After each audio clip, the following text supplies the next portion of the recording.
The next guest on this podcast, Amit Khanna, tells the story of outrageous self belief, never say die attitude, and the hunger to pursue one's dreams. From being a hospitality and MBA graduate student to becoming a storyteller behind the lens, or whether as an artist, a writer, a director, an actor whose works are featured at the Cannes and Berlin Film Festival, or in his day job as a top notch fashion photographer, where he has worked with a slew of celebrities such as Deepika Padukone, Ranveer Singh, Imran Hashmi, and many, many more. Amit has created a unique mark for himself in showbiz. He also discusses his remarkable weight loss journey of going from being upwards of 150 kilos down to being in the 75 kilo ballpark. Amit tells it all in his amusingly cocky, irreverent, and self assured way. There's lots to take away from this podcast, so I really hope you listen in to the very end. And also, as always, please like, share, and subscribe to this channel. Just do it. Thank you. And before we get into all of that, a little bit of trivia because it's very important to mention, and a big shout out to IHM Bangalore, former and current students, because we have some history, Amit. You and I were in college together in 2004 and 5, where you were my super senior. So, Yeah. Amit Khanna, sir, thank you so much for making this podcast. It's really awesome that you took time out from your schedule to do this. And really want to thank you so much for joining. Thank you. It's a pleasure. I'm so glad that you're doing this, and it's glad to connect.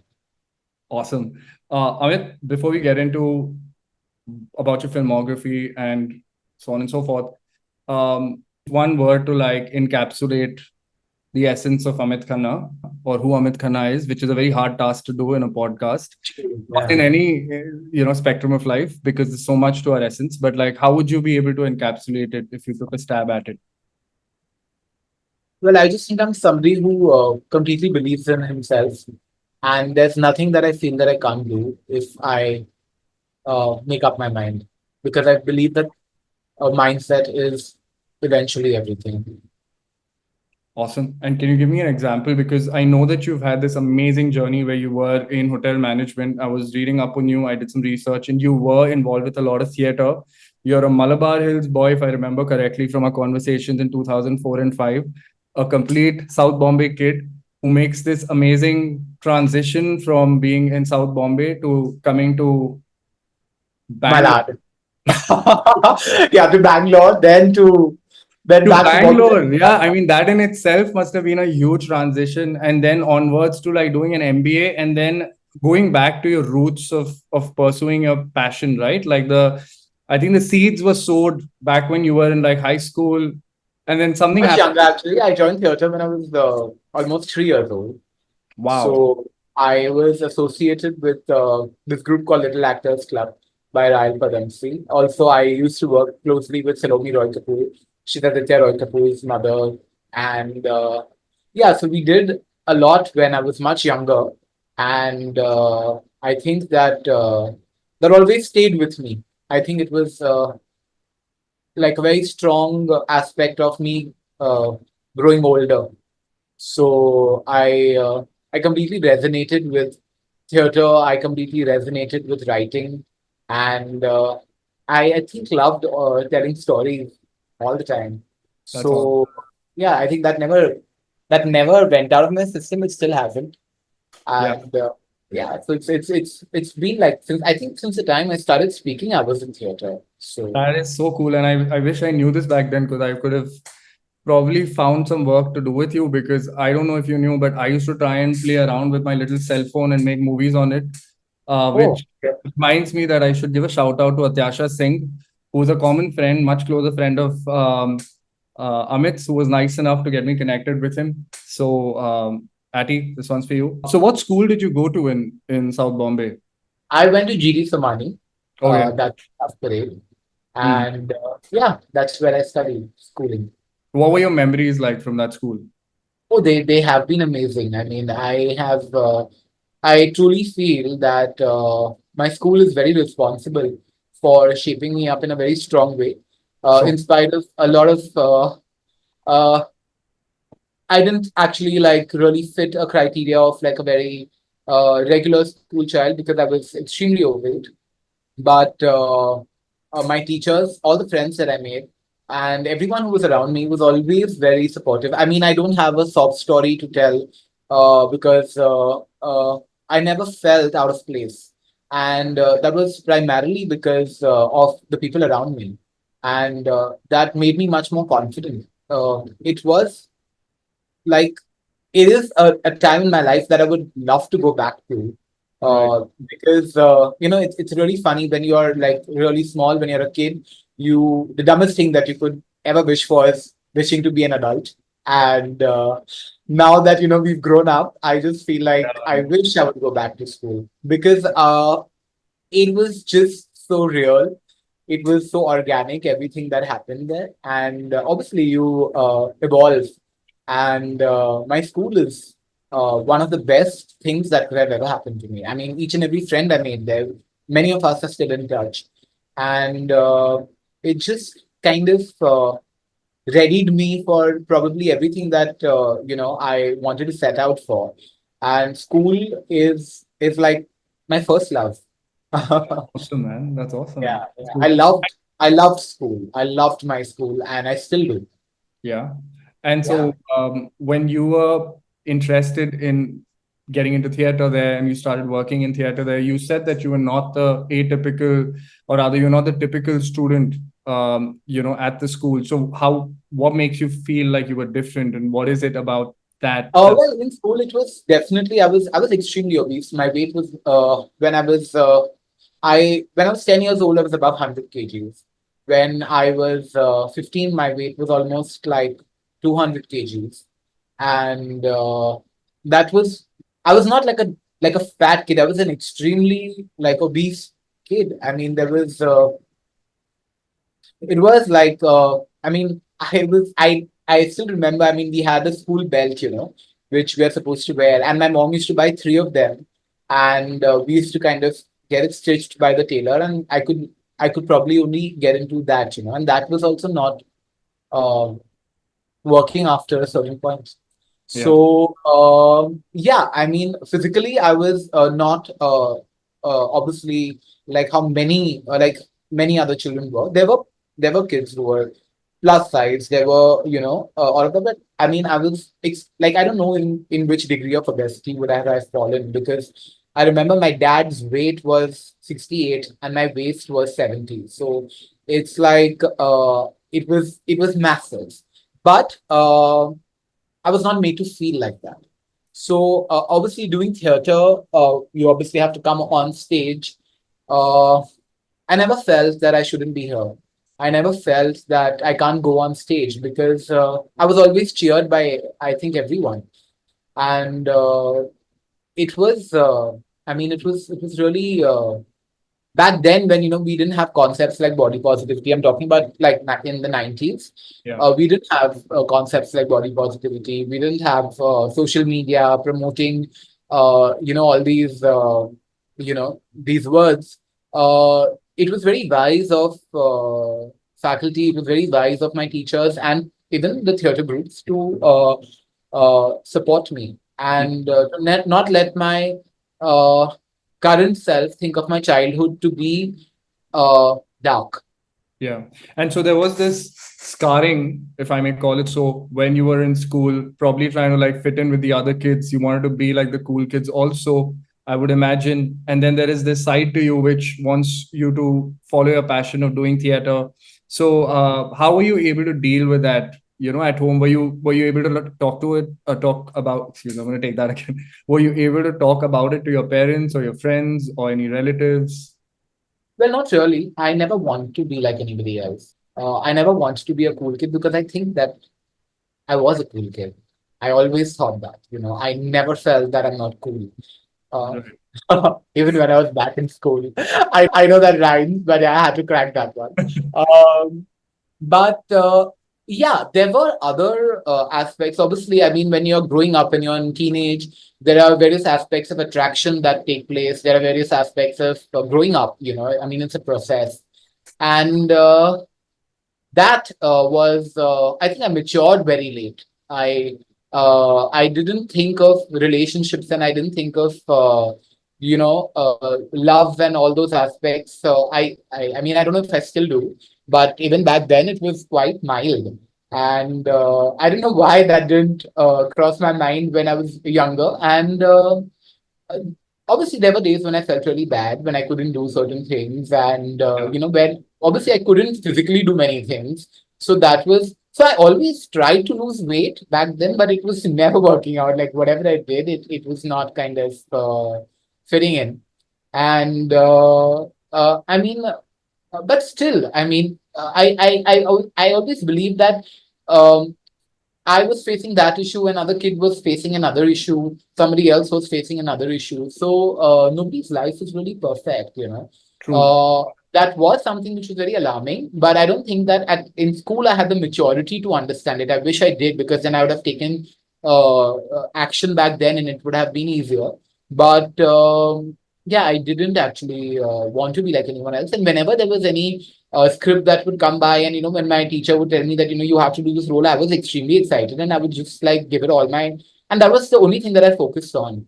Yeah. I didn't really focus on whether I am suiting this physically or not suiting physically because I didn't even have the understanding of it, I think. Yeah. And I'm glad I didn't. Yeah. So that was not my thing. That was honestly not my thing. I understand. And do you have any memories of any particular plays that you were a part of, any short Oh yeah, movies? I did like so many plays. I did this play, if you remember, if you know of this fairy tale called The Emperor's New Clothes. I may have heard of I was it. that emperor where these two tailors come and fool you into, wearing some clothes and stuff like that. So yeah, I did The Emperor's New Clothes. Then I did the Merchant of Venice. Oh yeah. Shakespeare. Classic. Yeah, and yeah, then there were like Oliver's Twist. Then there were many plays. I did the Hanuman. I played Hanuman in Ramayan. Not bad. And Awesome. yeah, so yeah, we did. I mean, these are the few ones that I remember. And do you remember getting accolades for it? Like, were people Yeah, noticing your talent and being like, wow, you got something going on here. Like, you should absolutely like pursue this or like look into yeah, this. they did. However, I mean, after a certain point, when I was in 10th and 11th standard, I started writing more.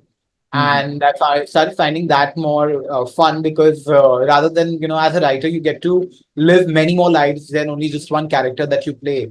And that was more liberating for me. And I had a lot of fun doing that. So And I, sorry, go ahead. and then I started directing plays, and I kind of got a kick from it because I was making people do things that I wanted them to do. It That's sounds very very cool. bad. That actually was a fact, and it is very cool because you feel like you've got complete control over everything that's happening. There is a lot of responsibility also, but it's really fun. Like you sit down, you stand, you do this and you do that, and I was like, this is very very good, and I was really enjoying myself doing that. And so I took up that more seriously then. That's amazing. And so the big question, how did IHM Bangalore and hotel management happen to a South Bombay boy? Making that transition is just so wild because anyone who's been to IHM Bangalore or IHM colleges knows that it's a very different sort of a milieu from what one is used to. It's a concoction that no one expects, right? You've got people from all over the country there, from different cultures, different backgrounds, and we know how interesting our experiences were, and others must have had the same meeting us. So, how was it for you, that transition? Honestly, back then we didn't have any courses like BMM and all these courses. I mean, it came during your time. However, during my time, just 2 years before you, there wasn't really all this. That was I didn't want to do a regular commerce, arts, or science because the whole world was doing that, and I loved cooking. And I used to always cook. Like this Khana Khazana used to come on ZTV back then. So I would go back to my kitchen and start talking like Sanjeev Kapoor and do all that. And my mom used to go crazy, but I still used to do that because that was the drama part of me. And then I used to start cooking, and it kind of held my interest. I always wanted to do something regarding food because very evidently it was a very important part of my life. So I thought that, let me do hotel management because that year it had become a degree course from a diploma course. So it was kind of making sense. And I applied. I did the entrance exams, and I wanted to get into the other catering college, which is IHM Mumbai. I didn't, and I was like, oh my god, and I cried and I howled and all, and I got into IHM Bangalore. My dad was like, you can go there and probably study there. I was like, how am I going to go to Bangalore? And I have been like an extremely pampered and overprotected child. I Can I interrupt you there for a second? And this is Yeah, exactly connected to where I was going to go next, but you brought it up yourself. Is it true? Rumor goes you actually got domestic help I with you did because I from was forced. Bombay, from I was Mumbai. There was no rumor; it was a fact, and I did get it because my mom could not let me leave my house without domestic help. I mean, uh, till date, I have my domestic help with me, who's like a shadow because I mean that's how I've been brought up, and I mean, it's absolutely fine. I'm good to them. So Fair enough. Yeah. I did kind of have my domestic help with me in the second year. The first year, I was pretty much on my own because I was staying in a PG. But when I realized, so I did get an opportunity to come back to Bombay because there was some thing shifting and all happening. But when I went to Bangalore, actually, I thought that it's fun, and I'm actually on my own, and I liked the college a lot. I liked the faculty. I also liked the fact that in that particular section, I was like the most intelligent person. Exactly. Vanity. Fair enough. Yeah. So I was like, it's kind of good. I can do well here, and I'm being honest. I mean, there's honestly nothing to hide. And I genuinely felt that there were many more things apart from education that was getting added to me because I was somebody who didn't know how to save money. I didn't know how to live in a limited budget because though my dad was always very particular, my mom, I mean, if I even now if I tell her mom I need this, it'll be done. So I was like, there are so many things that I need to learn because I have seen my cousins, my siblings, and stuff. Uh, their lives have been different compared to mine, and I kind of credit my stay in Bangalore to that because I have been able to adjust to situations and places which at this point in time is also helping me. And it started from there. I mean, I was 17. I turned 18 when I was in college. Like the second year of college was when I turned 18. Wow. And it was an amazing experience. And I would not like trade anything for it because I just believe that it made me more independent. It not only taught me, obviously, the course that I went for, but I think it shaped up my personality and I was able to understand so many more aspects because it's not only cooking food that takes place, there are various other aspects that are added. The faculty was brilliant. Yeah. I mean, even today, if we speak, in fact, it's so ironical or coincidental that it's Guru Purnima today. And even if you talk about teachers, only those teachers come to my mind. I mean, I think of Pramod sir, I think of Anjali ma'am, Vasundhara ma'am, Chef Mukherjee. These are the only people that actually flash in front of my face because I believe that the maximum learning that has happened there. I mean, and I'm not only talking about education out here. There are various aspects that a college can do to you, which IHM has, inculcated in the way my life has shaped up. Because Sure. I never felt like going home from college. I always loved to stay in college. I would stay back in the restaurant for like I could stay back there. I mean, I didn't even need to go home because I was enjoying myself. I When I was there, that was my recreation. That was what I liked, and I loved it.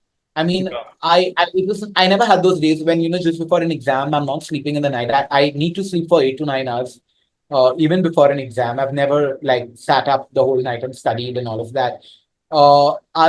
I just loved IHM. I mean, it's like one of the most amazing experiences of my life, and I'm so glad that I didn't come back to Bombay. And I think that God really wanted me to experience this, and that's why I came there and I met such wonderful people and such good friends. And I mean, Yeah. it's so good. It's really very.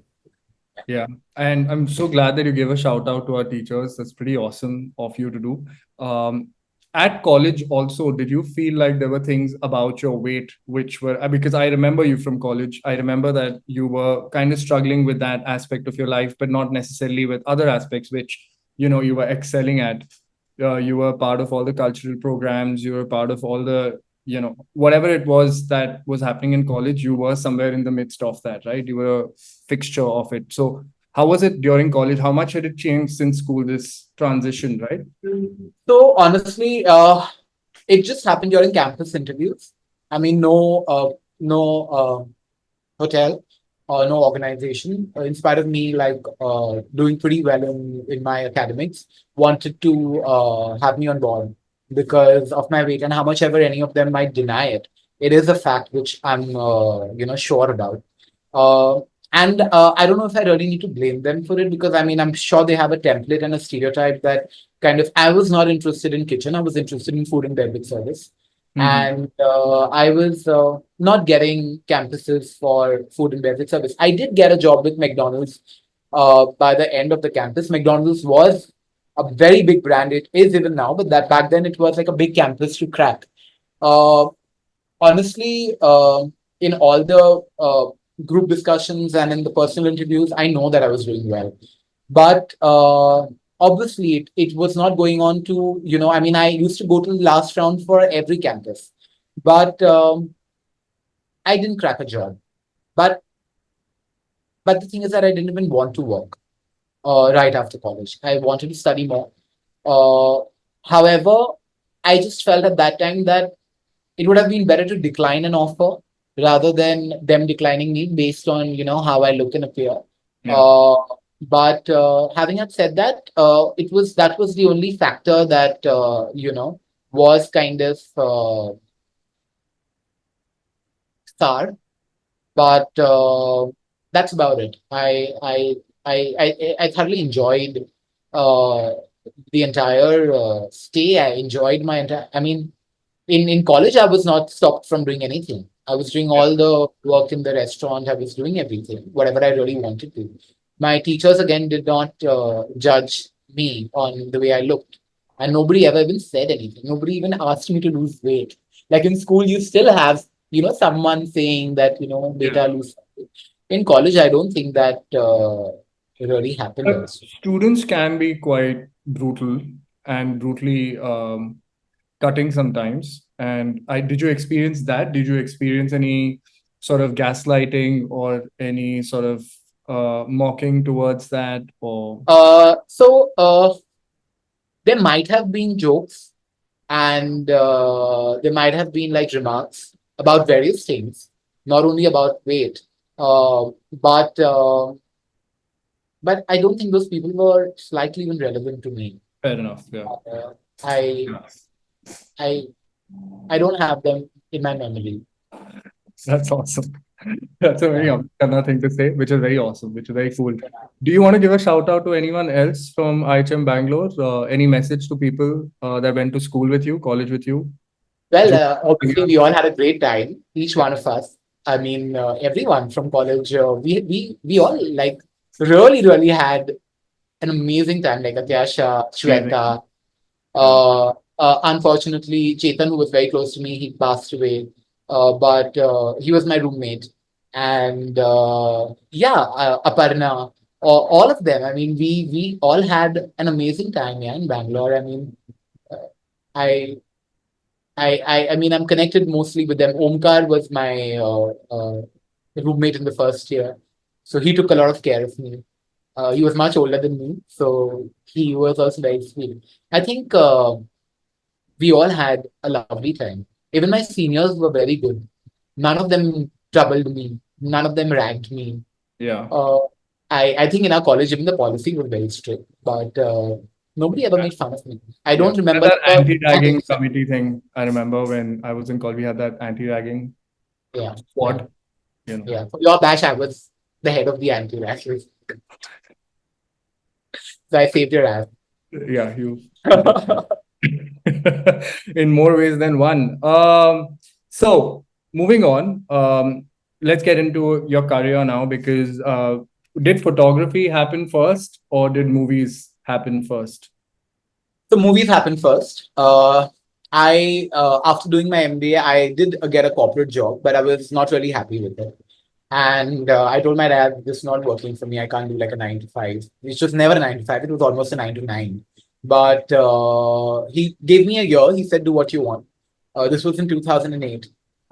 Unfortunately, we had the 2611 that time, which had a very strong impact on me as a person because it was very close to where I live. Yeah. And a lot of people who I know were, victims of 2611. Uh, I had started writing. I was more interested to be a writer at that time. And I was looking out for jobs. I did make a short film on 2611. And though my dad had given me a year, nothing had worked out in that one Sure. year. Sure. Yeah. However, obviously there was an extension from his end because he saw me working hard and he saw that I was putting in effort. And then eventually I got a show with Channel V. It was called Roomies, which I wrote. Uh, But how does and something, I'm sorry to interrupt again, but how does something like that fall into your lap? Because you were just starting off, you were an so unknown entity, right? Sure. So basically, you kind of start reaching out to people who are working in the industry. You tell them that you're interested. They tell you that go and meet this person, go and meet that person. So I was coming from town to the suburbs where most of the film related work happens. And I was meeting people. And then I met this production, which was kind of working on Roomies. And they probably saw that, I could work on this script. And yeah, eventually we narrated it to the channel. They liked it. It was their first fiction show. It went ahead.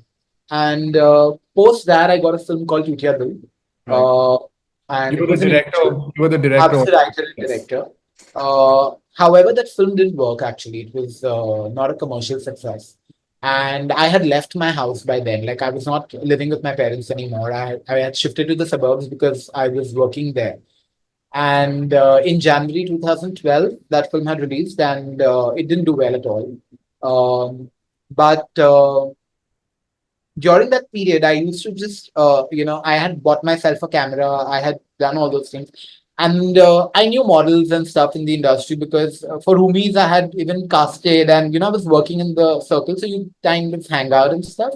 So I used to like learn photography from YouTube by clicking their pictures and stuff like that. So I remember in 2012,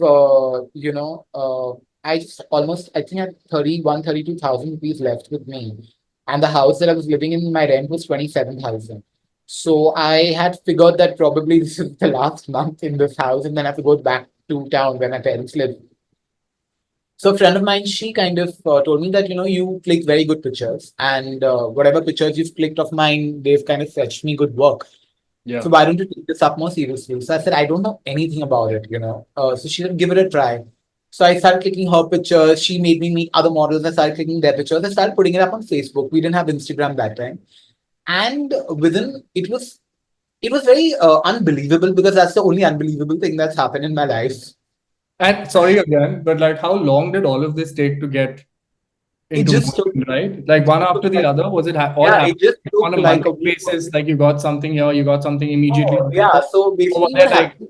sorry, I go ahead. remember having this discussion with her probably around the 21st, 22nd of Jan. And by the 15th of Feb, I had like more than 2.5 lakhs in my account. So I was quite shocked, like I mean, I was like, how the hell did this happen? And brands had started approaching me. I did Lakme, Wills, Amazon, all the big fashion weeks.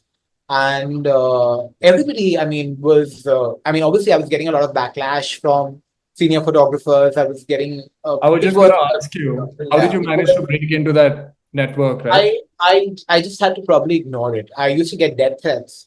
I used to have people coming to my house at 3 in the morning and throwing things in my house, writing stuff on my car, and all of that. I mean, I had a tough entry into the fashion industry. Um, Emotionally, also very, very difficult because I didn't have the mindset back then when I started to handle gossip, to handle backlash, and so much criticism on your face, and also temperaments of people. So it took me some time for that. However, I think that I was focusing primarily on the work that I was getting, which helped me to sail through. And I was fortunate that I was getting work because a lot of people kind of succumb to a lot of backlash and all of that, and they kind of tend to give up. But I think that I was fortunate that work was coming my way because when you're working, you don't have time to think about everything else. Yeah. So, that was a plus point, and that kept me going. And I think during that phase, I became like skin thick about a lot of things that came by, and and and now I can teach people how to deal with it. And I'm That's actually doing that. I mean, I'm running an academy for models, and so I know what to do because I wish I had somebody back then to tell me what to do. But that's it's good. okay. I mean, it's an experience, so it's fine. From an outside perspective, as someone sitting outside the industry, like every most other people, and viewing it, I get the impression that when people want to make this transition and follow their dreams and passions, and there are lakhs and lakhs and lakhs of people from all over India that come to the big dream city of Mumbai, where you want to manifest all these things and you want to come and like get into the movies or showbiz, and they always have these ideas, but like it doesn't always materialize. They try it out and they fail. And from what I am hearing you tell me, is that because you constantly created your own work, it allowed you to like demonstrate that to people, and then you were able to get more work. So you weren't necessarily waiting for work to fall into your lap. Would that be fair I to say? wasn't. Yeah, that's absolutely correct, in fact, because you have to keep doing that. The idea is to create work. Like many people tell me that अरे हम लोग सुबह नहीं उठते हैं क्योंकि कुछ काम ही नहीं है पर तुम अगर सुबह उठोगे नहीं तो तुम्हें काम कैसे मिलेगा so my way of looking at it is that you are like for an actor or a model you are a product and you constantly work on yourself to better it Fair. you can't say that I have nothing to do you have like without sounding cheap you can do yourself so you can kind of work on yourself you can kind of better yourself and there is no uh, end to that you can keep getting better And like it there is also, there's sorry, no go yeah. ahead. Sorry. No please yeah please No, I sorry. was just going to say that it also comes down to something innate, right? Like you obviously can pursue things and you can always get trained on things, but some things are just God gifted. For example, with your knack for photography, when you were trying to play, I watched your interview where you were talking about learning photography from watching YouTube videos and playing around with the camera, and it was kind of self-taught. You didn't go to an academy or an organization to learn it, an institute, so to speak. So you're sort of born with it also, right? So it's not necessary that everyone that wants to pursue it is going to be able to do it. So what was it about photography that made, what was your USP in photography that made you stand out, that suddenly work started coming to you despite there being renowned names around you? Uh, because I didn't follow the textbook because I never read it. I think that was what was making me stand out from the other people because obviously there is a lot of technique involved in photography which I know about now. But the idea is to have your individuality actually to a picture that you click.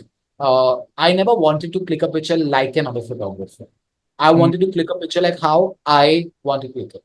And what is I that like? What does that look like?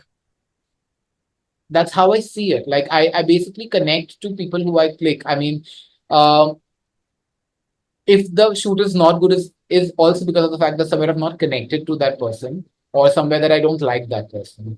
Because the way I see the person is the way I capture the person. It's actually being able to capture an emotion, the personality, the essence of a person. And how much ever you like that person, those people's pictures come out the best. And it's something that I truly believe in. Because I put in a lot of heart into creating, art and to be able to bring out the best in somebody.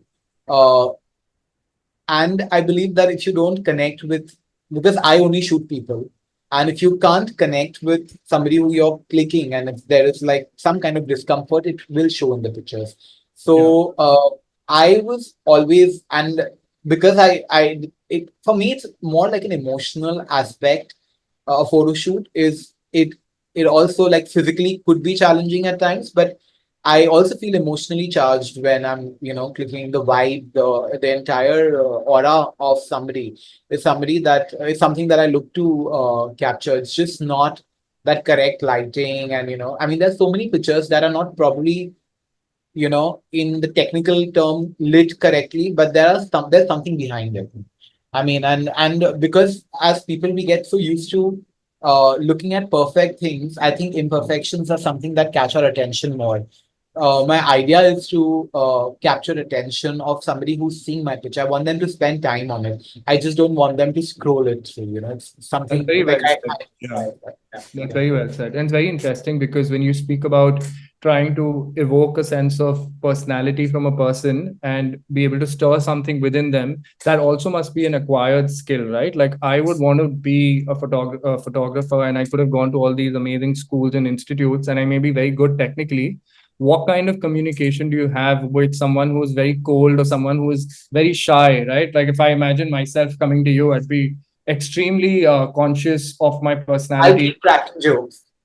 Okay, so I'll that's what. make sure that you feel comfortable. No, but like Uh, when we say these things, right? Photographers like give me this mood and give me. How do you evoke that in a person? How do you? I just tell them to think of a character that they feel at that moment. We play music that is similar in that zone, so that the person kind of goes into that vibe. And I do talk to them. I do ask them what do you like, what kind of pictures do you like, what kind of characters do you see yourself playing, or even if they are models. I mean, there are various. How do I put it? They are inspired by a lot of people. So, be that character, smile like that character. Even I tell them, put your chin up, chin down, because that's how I see it in the camera. I mean, aesthetically, the picture will look better. But you have to let people be. You can't constantly, keep on poking them. And I don't like that whole tamjam that, अरे तुमने light में से इतना हो गया वो 45 degree की जगह 50 डिग्री पे खड़ी हो गई. All that I don't even know. I don't even want to know, and I don't even care. As long as my model is looking good, however he or she is, I just and honestly, I feel that everybody has an attractive side to them. Yeah. I try to kind of, try to try myself to, feel that, that what about this person is attracting me? It could be any aspect of their physical appearance or even personality for a very large extent. Like, somebody's really cute. So I would not tell that girl that make like a stern face and don't smile and, give me like those typical model high fashion poses. I would let her be herself because when you see that picture, the idea is that you want to feel what she's feeling. I mean, so Yeah. it's again like telling stories through pictures. Like I said in the beginning, that I still tell a lot of stories, and I try to do that through pictures as well. That's so amazing that you said that because I was just thinking about it. Just occurred to me. You're a filmmaker, right? So there is that Yeah, side to you which a typical photographer won't be able to see. So when you're thinking of a theme or what was that? When you you see that? I don't know it's that gone. Yeah. When you're thinking about a theme, you're obviously like there's this filmmaker side to you, I would imagine, that sort of turns on and off, which you don't realize subconsciously, and that's able to tell the story through the photography, which probably sets you apart. It's not a very tangible thing you may be able to explain necessarily.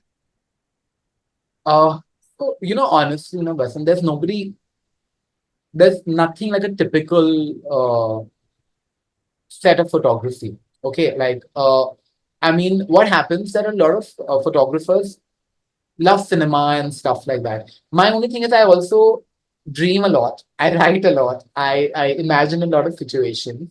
And I'm inspired more by filmmakers than inspired by photographers. I mean, there are a lot of photographers whose work I love, but I don't want to click my pictures like them. But when I see certain filmmakers, I look at their frames and I feel so um, like there's such a long way to go. Yeah. So that inspires me more. Frames inspire me. That we see in cinema. Cinema inspires me as a photographer. That's my inspiration. That's how I have. That's what my journey in photography has been like. But other photographers who are doing some great work, their inspirations are different, and which are working for them. So this is what I like, and maybe it's working for me. But yeah, I mean, I think that it's because I'm a filmmaker. That's why cinema inspires me more than fashion. Got it. Yeah. So I'm gonna use that as a cue to come back into discussing your career. And so Going back to Tutiya Dil, then Badmashiyaan-Fun Never Ends happened, right? In Yeah. 2015. So there was like 3 year period. Were you working in photography at the time? Yeah. And or I writing? took up, yeah, I became a photographer and then I decided that I'll only do what I want to do. So I did Badmashiyaan. It was a friend's project, but that was not something that I was personally very kicked about. I don't like that movie. I've made it, but I mean, I'm not shy to admit the fact that it is not a bad film, but Would have been if you better. ask me to make it now, I won't. Yeah. So my thing is that when I did Badmashia, I just felt a little cheated on my own self from my own self. So I thought to do something that I really want to do, because sometimes when we work in our industry, to do what you want to do, you have to do many things that you don't want to do. So you have to kind of hang around. So I did Paper Boats, which was a short film, in 2015 itself. In 2015 I did Paper Boats, and that was something that I liked. It was working with a lot of children, and it was a topic that was close to me. Can you talk a And bit about what that movie was about, please? it's about a child soldier. It's about how children get brainwashed into becoming child soldiers, and joining various groups of people that are against the government. And yeah, it was a 22-minute film, and we shot this in a village in Haryana, and it was an amazing experience, and the movie went places. It got screened at 69 Cannes. It won Best Foreign Language Japanese, Yes, yeah. and various other places. And I enjoyed the process. I decided to then work on stuff that I like.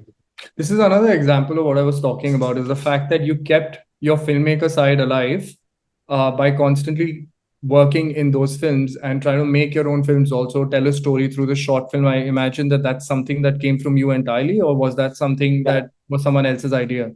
it is me. It was you entirely, right? So you make work and then you create more work of the work that you've first made rather than ask for work and just wait, right? Which is pretty awesome. Okay, so you made India's first LGBTQ web series all about Section 377, and it had a movie version of it which won the best foreign language film at the Berlin Film Festival in 2017. Yeah. Can you talk a bit about that? Like, how did that happen? And that's such a huge subject, and that's so topical, so relevant. So honestly, back in 2013, 2012, I wanted to make a film which was centered around LGBTQ characters, and we had a financer on board. But the Indian government had reversed their decision of Section 377, and the investors backed out. Oh, Um, my thing was that I always felt, as a person, there was a huge misrepresentation of LGBTQ characters in cinema. You would always have them as comedians, or people who just come by and they're desperate to get laid, and gay men are crazy to sleep with the hero, and or I mean whatever, and lesbians are like these crazy butch girls and all of that. So there's nothing wrong with it, but the way there was only a unidimensional aspect of them storytelling. being highlighted. There was no emotional aspect. There was no story. They didn't have anything where they're coming from, where they're going. You have like a funny background music playing when that character comes on screen, and these heroes are very scared of them, or all of that. So I realized that the true story has never been told. In a regular setup, in a day-to-day life setup, and or then we have stories which are by extremely renowned filmmakers, where you have LGBTQ characters going through massive trauma, and those films were dark. They were interesting. There were some very good films made, but they were mostly dark and depressing.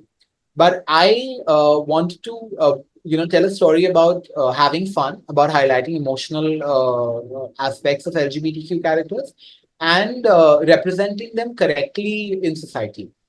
because the web had just started as a medium when we made the show. Only one web series had come out in India. It was called Permanent Roommates. And very close to that is when I decided that, web is not going to stop me from any kind of censorship. And I had a story to tell. And I penned it down and I spoke to a few people and they got interested to come on board. And yeah, I mean, while I was making it, a lot of people were telling me, don't do this because, you're making fun of yourself and all of that. But I didn't really think so. I didn't believe in what they were saying. And the show did really well. And I'm very proud of it. Yeah. That's very awesome that you did that. And I am to believe that there weren't a lot of takers for wanting to do the main lead, which you ended up playing. And Yeah. it's because that.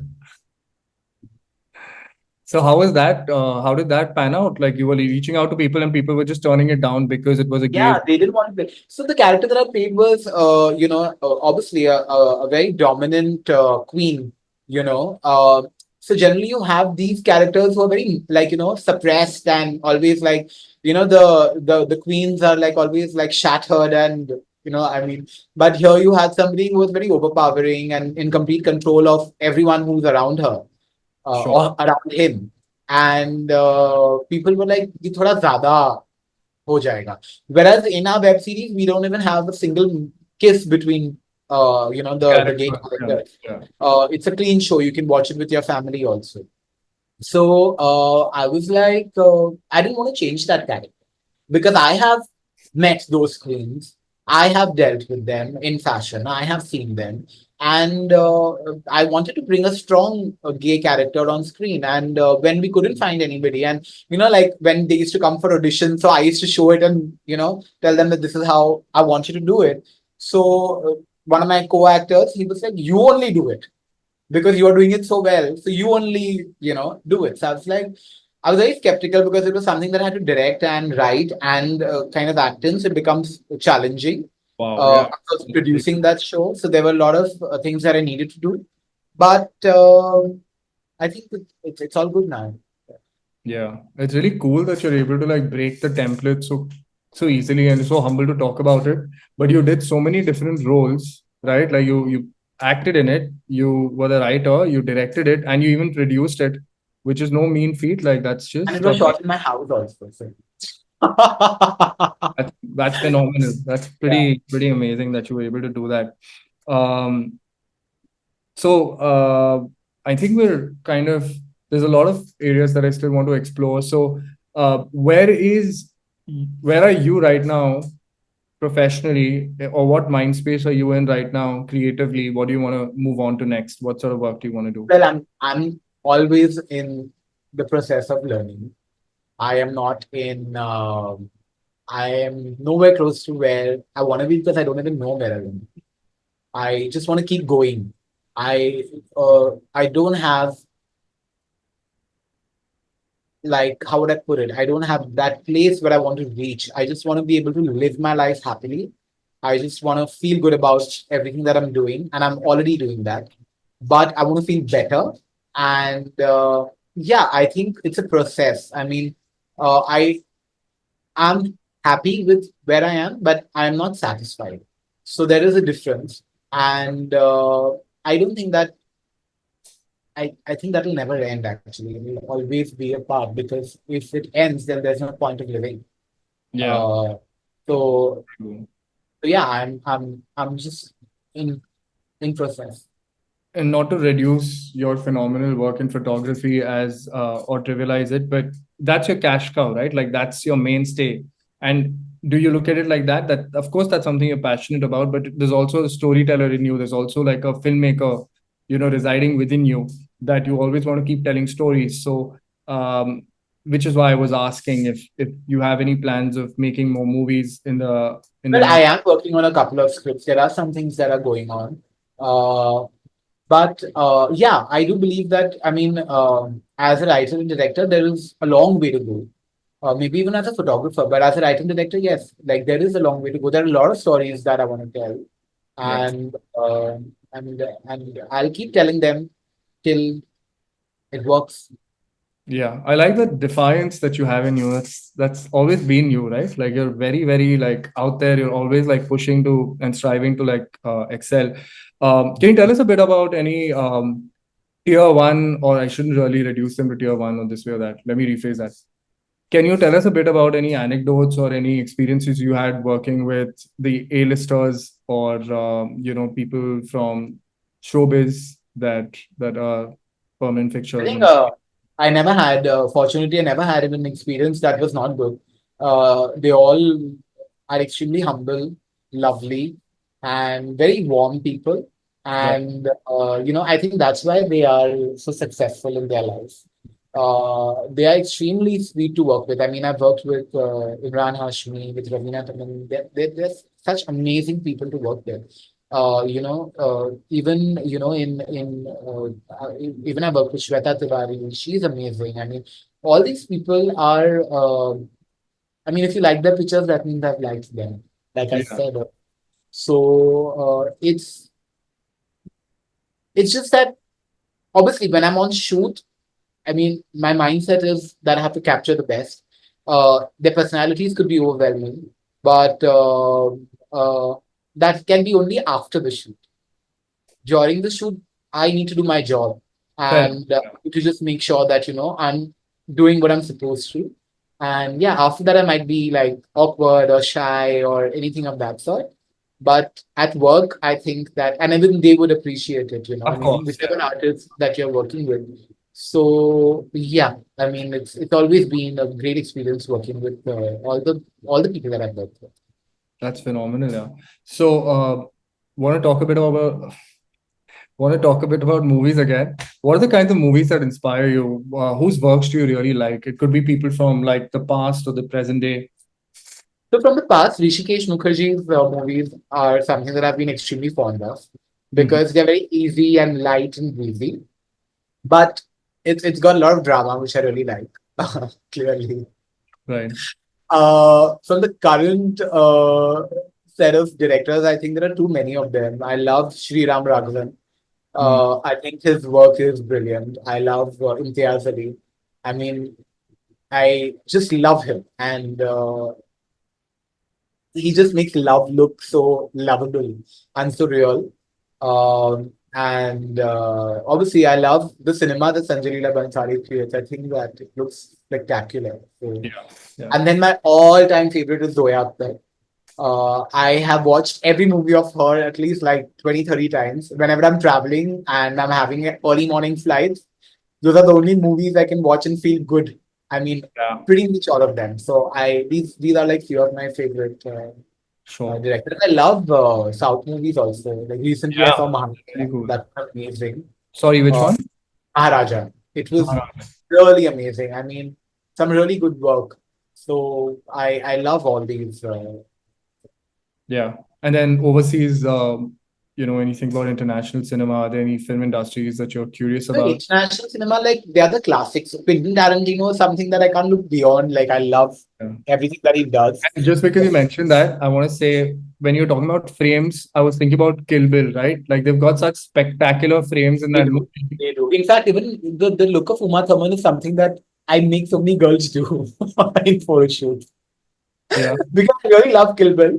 It's really amazing. But every everything like even rock and roller, the that the slow mo shots Yeah. and the heels and all of that. I have loved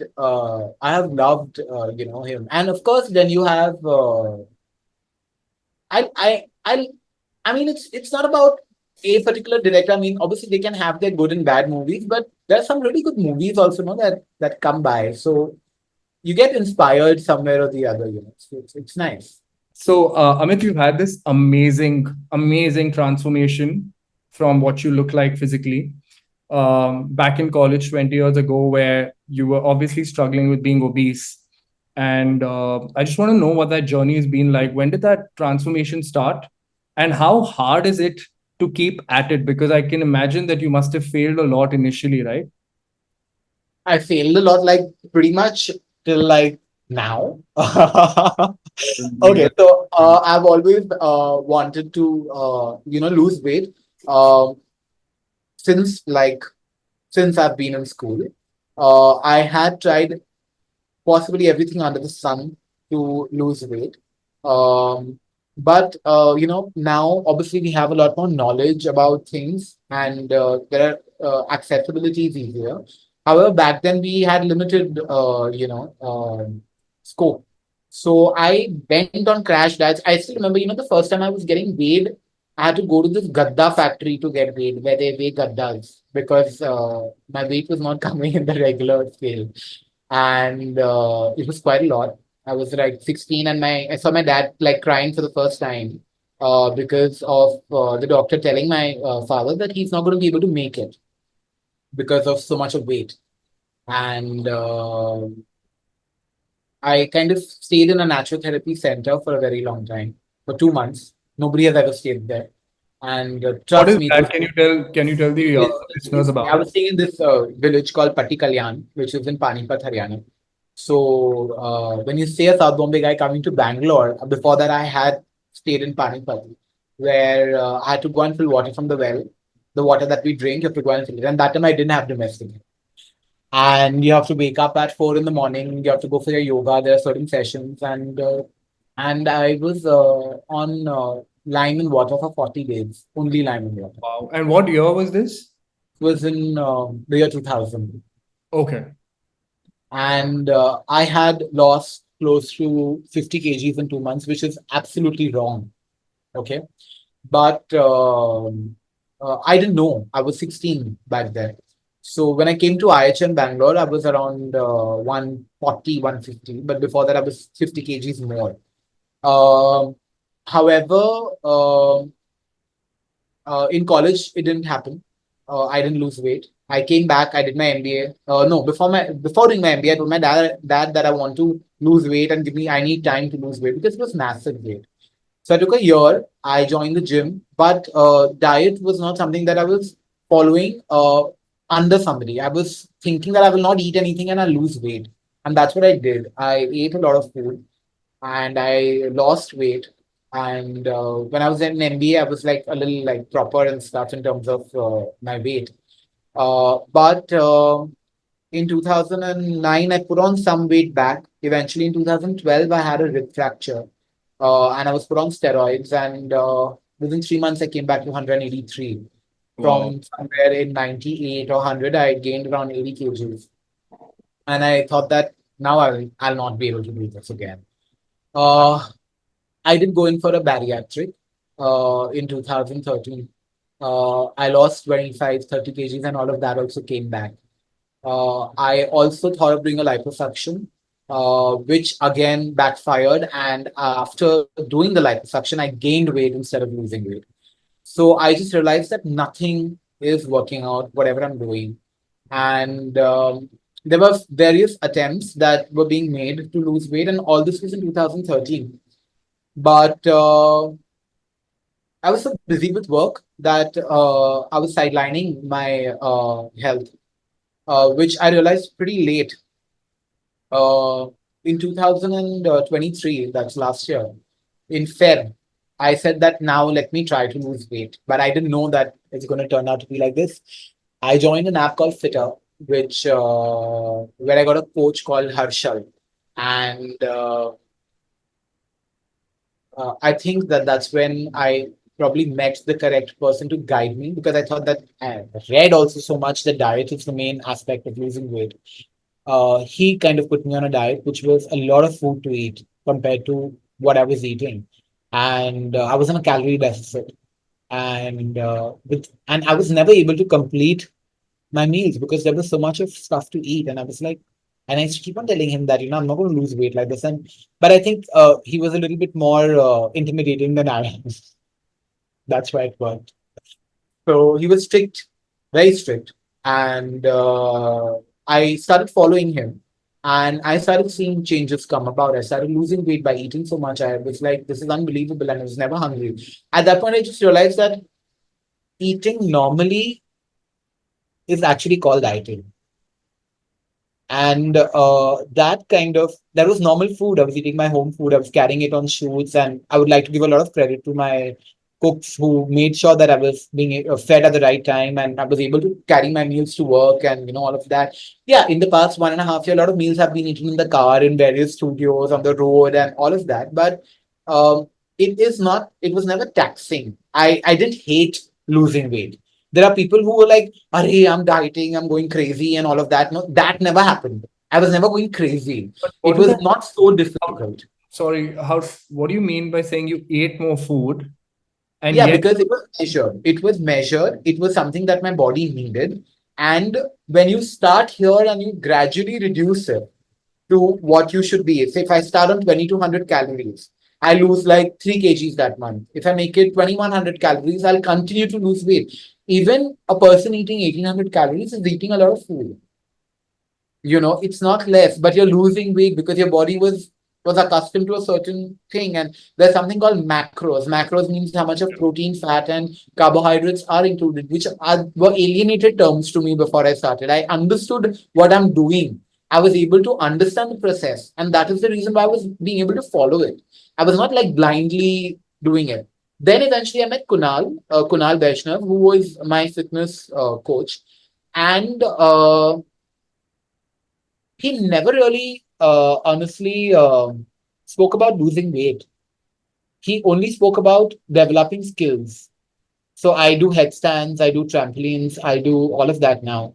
Wow. And more than wanting to do a set or a rep or anything of that sort, he changed my mindset to acquiring skills and making the entire process of working out more skill acquired rather than anything else, which the inconspicuous benefits were of developing strength, of correcting my body structure because my body alignment had gone for a toss because of being obese for Overweight. 40 years. Yeah, so the back, the shoulders, everything had kind of completely disaligned. And I even took therapy to when I started. My sister, she's a therapist. She asked me only one question: What will you do when you lose weight? When you have lost the weight, what will you do? I didn't know the answer to that question when I was in my counseling, but I know the answer to it now. That is that credit goes to Kunal because uh, I still want to learn so much more. Um, you know, because I belong to a certain industry and I'm doing a certain job profile, getting attention was not a problem, but I don't know if that was for real. Losing weight has made me able to identify that aspect. Um, I love myself much more than I ever did. I always did, and I've been very vocal about it. But this is like actually like I think this is true love. That wasn't really true love, but the people who guided me through this, and a lot of credit goes to them because I have been very dramatic with my weight, and I have an attitude which I come with when I'm being trained with, and I will not do this and I will not do that, and all of those things. Like I'll get hurt and I'll get bruised and my nails will chip off, and all those aspects are there because that's a part of my personality. Oh, But they have understood that, and I have understood that, and I started running for the first time in my life recently. I was guided again, and I can't stop. Every day I want to get up and just go and run. And that is something which is, I mean, it just gives me a high more than a cheesecake or an ice cream would. And and you feel so good because I mean, so I remember I used to go shopping to Zara, and I would not fit into a single size, of their garment. I'd never wore Zara, and now you can wear now everything. and I'm currently wearing a small of Zara. So, Nice. it's, I mean, my waist is like 31, which I could never even imagine. They say that, you should imagine what you want to do, but this was not something that was a part of my imagination. And it just worked out because of correct guidance and because of not being, I was not in a hurry. Yeah. I was not like trying to rush and run through this entire weight loss. I wanted it to happen correctly because literally, like I told you, I've done everything under the sun that one can imagine, and I've tortured my body to such a large extent by doing all quick jobs, Yeah. and it never resulted. The result will only happen when you change your lifestyle, when you change your thought process, and when you are enjoying what you're doing. Losing weight is not a punishment, it's an enjoyable process, and one should understand that. When people come, even today, when people say, "Oh, I have gained so much of weight, अब मुझे dieting पे जाना पड़ेगा," and they're all cranky about it and stuff. I don't feel that. I really don't feel that. It's been 1.5 years. My mind has changed. Harshal has become sweeter than what he was. That speaks a lot. So it's just that, I really want to do I this. think this is a mental game more than anything else, right? This entire thing comes from you wanting to do it first. There are many people around you that would have wanted you to do this, right? Obviously, everyone in their rightest of minds would have liked you to lose weight, but like for you to want to get up every morning and put yourself through whatever you want to call it, you may call it an experience, a fun activity. For a lot of other people, it could feel like death to want to get up and to I like know, do. I know, Yeah. I know what you mean. But somehow no, it didn't. It So it's like today if I go for a run and if I do till last week I was running like 6 or 7 kilometers, and then suddenly one day I was like I want to do 10, and today I was like I'm feeling fine, my legs are not hurting, and let me try it. And when you get that 10, that's what I'm trying to say. That dopamine that comes into your head is next level. It's like better than sex. So trust me, it's so liberating because I keep thinking that why the hell that I didn't do this before, because it's not that tough. And I don't know if I should sympathize with people who are not able to feel this ways. I mean, but my only thing is that I just want to tell them that guys, like, just do it. Like it's going to be tough for 1 or 2 or 3 days. I mean, you know, but eventually you will fall into rhythm because our bodies are created to be in a certain way, and because of probably not following the correct thing, we are falling into a rhythm which is not correct. But Yeah. that can be rectified, and that can come in a way which is much more healthy for you. I don't have any problem with somebody appearance wise. Okay. It's not about appearance. It's about what you feel, and it's about how healthy you are internally. But Uh, sorry, Amit, but it's also about unlearning, right? Because you're addicted to a lifestyle. So you're addicted to having a sedentary lifestyle where you're eating a certain kind of food. You don't know how much to consume and you're just constantly overeating. You're not working out because, I'm trying to understand from you what led you to break that pattern, right? Like to stop that pattern and to be able to like come out of it and look at yourself objectively and be like, okay, I have to not do this. so I got COVID 4 times, and that was because of being overweight. Uh, Maybe not the first time, but all the other times it was because of being overweight, and that was affecting my work. And I do love my work the most.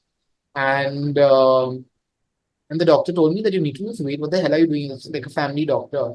So I used to not be able to even breathe when I used to go to the gym because I had side effects. My fourth COVID was extremely bad. It was extremely bad. Like I can't even tell you. Like I couldn't even get up from the bed.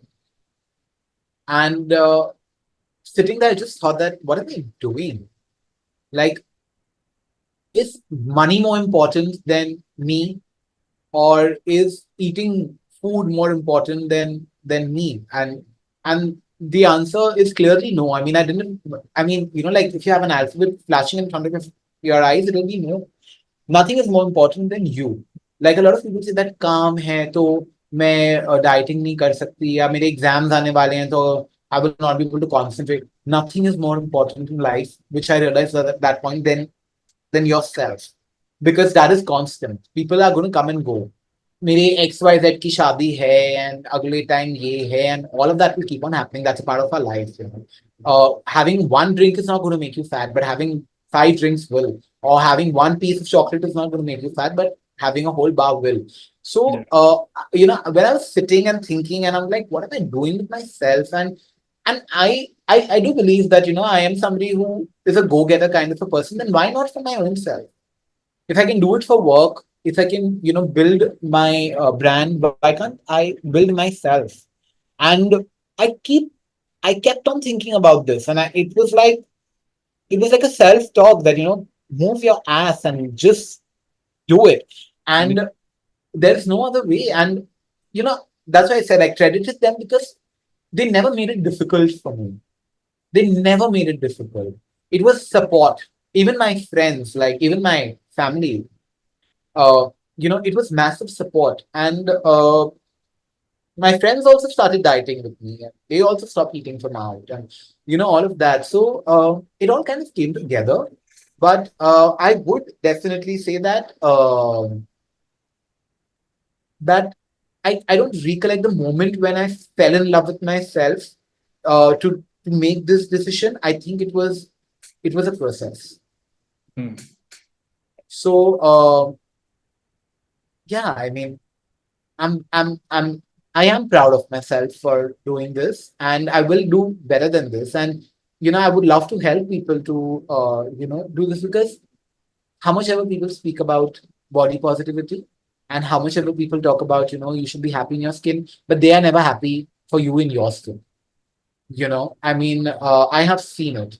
I have experienced it. I have seen people change themselves or their thought process towards me after I have lost weight versus me being plus size. And I don't appreciate it. I feel bad about my old self. I feel bad for the person who I was because I realized that, these people were so fake. Yeah. And I mean, yeah, but I think it's fine. Straight talker, man. Straight shooter. I love how you give direct talk, and also at the same time you give tough love when it comes to yourself. Also, when you need to get the job done, you have to sort of approach it like that. Just like go all Yeah, out. just yeah, Yeah. just good. Yeah. All in due time. But hey, listen, this has been pretty awesome. I want to wrap this one up. Do you want to give out a message to the people watching this podcast, or any youngsters wanting to get into the industry? Any message for them? I would just say that, it's not going to be easy, but it's not going to be easy anywhere in any profession. You have to put your best into everything that you do.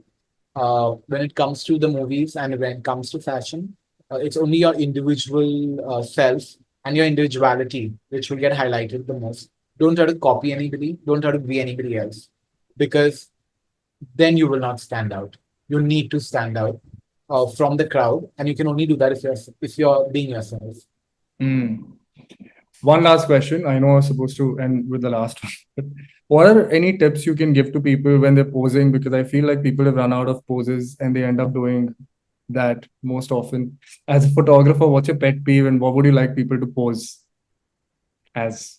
It depends. If it's a professional photo shoot, then it'll be nice if they look up some poses and they come for the shoot. If it's a professional photo shoot, and nowadays we have access to that very easily on Pinterest and all of that. Just type in, even you have Chat GPT, which kind of helps you out with posing and stuff like that. And if none of that happens, just quietly listen to your photographer. If you've left your brains long back, then leave it on the shoot also. Don't trouble them. Let us do our job. If you haven't done yours, then keep your mouth shut and just follow what we're telling you. That's it. There's nothing else to it. They know what they want you to do. They'll make you do it. Yeah. If you've not practiced, if you've practiced and there's no, they will never tell you anything. They know it. That Right. ये करके आया है, तो इसको करने देते हैं. इसको कुछ भी नहीं पता तो हमको बताना पड़ेगा. So don't harrow them. Yeah, yeah. Fair Yeah. enough. This has been amazing. I think that the viewers and the listeners of this podcast would have benefited tremendously from listening about your journey, not just with respect to your weight loss and your transformation physically, but also to sort of see your journey from where you started off as a student, as a academically inclined student, to then making this transition into the world of the creatives and making a mark for yourself in such a short time and then getting work right from the beginning. I think that it leaves me very inspired and motivated to want to pursue my ambitions, as well as I'm sure people would take a leaf out of your book and learn to be able to pursue what they want and give it their best shot. I think that's most important. So thank you again for your time. This has been amazing. Thank you.